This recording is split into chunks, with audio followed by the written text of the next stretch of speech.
आपको पता है, जब कभी मैं उन फिलिस्तीन के बच्चों को देखता हूँ, रमजान आए, ईद आए तो अपने वालिदैन की कब्रों पर जाकर बैठ जाते हैं, और कोई बच्चा अपने बाप को पुकार रहा होता है कि बाबा मुझे सुन रहे हो, आज ईद का दिन है, कोई कपड़े पहनाने वाला नहीं। तो ये जमाने रसूल याद आता है। ये वो यतीम है कि अगर मेरे आका के जमाने में पुकारे होते तो मेरे आका कंधों पर बिठा लेते थे।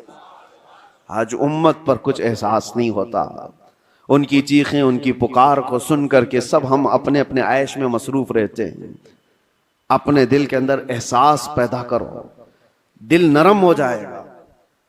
और हम तो झिड़कियां दे करके लोगों के तलाशी में लग जाते हैं, इसका तो धंधा है मांगने का, इसका तो धंधा है कमाने का, ये गरीब नहीं है, ये ऐसा है वैसा है, सारी पंचायत में तो लगे रहते हैं।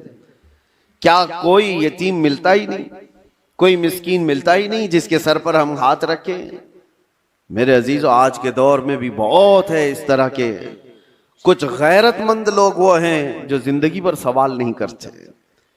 कल की बात मैं बताऊं, कल ही की बात, मेरे पास एक खातून का ऐसा मसला आया जिसके 3 बच्चे माजूर हैं।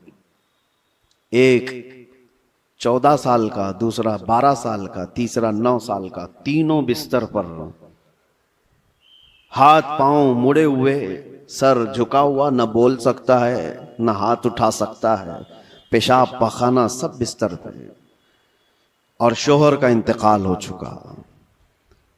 3 बच्चों को पालने के लिए वो खातून कहती है मेरे पास 1 घंटे की भी फुर्सत नहीं होती।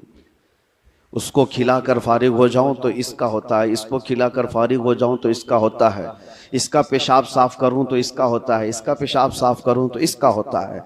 मैं न जॉब कर सकती हूं, न कमाने के लिए जा सकती हूं। मुझे बताएं कि ये 3 बच्चों को जिस तरह से पालना है।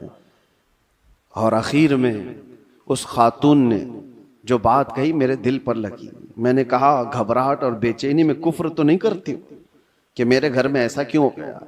कहती है नहीं मौलाना, कभी आज तक मेरे दिल में ख्याल भी नहीं आया। मैं तो शुक्र करती हूं कि अल्लाह तबारक व तआला न होने से कुछ दिया तो है, और मुझे इसी खिदमत के लिए दुनिया में पैदा किया गया होगा, मैं ये सोचती हूं। और आज इन बच्चों का चलना फिरना मैं नहीं देख सकती, आखिरत में अल्लाह इसका अजर तो देगा। कहा ये सालिहीन लोग हैं, इन लोगों की मदद कोई करने को आगे इसीलिए नहीं बढ़ता कि वो गैरतमंद लोग हैं, किसी से पूछते नहीं हैं, मांगते नहीं हैं। लेकिन आस पड़ोस में लोगों को एहसास तो होता है कि ऐसे घर मौजूद